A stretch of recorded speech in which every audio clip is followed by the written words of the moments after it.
आपल्या महाराष्ट्राची बुद्धिबळपटू दिव्या देशमुख हिने भारताचं नाव जागतिक स्तरावर नेलेलं आहे आणि जागतिक बुद्धिबळ स्पर्धेमध्ये ही स्पर्धा तिने जिंकलेली आहे।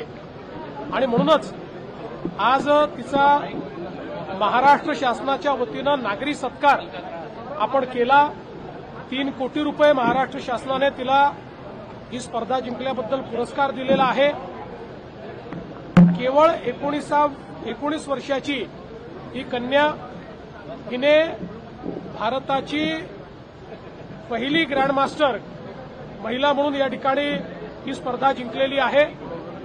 आणि खऱ्या अर्थानं पुढच्या काळामध्ये तिच्याकडनं भारताला खूप अपेक्षा आहेत।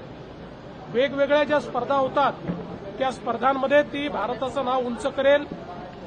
एक आनंदाची गोष्ट अशी आहे की आतापर्यंत महिला बुद्धिबळामध्ये चीनच्या बुद्धिबळ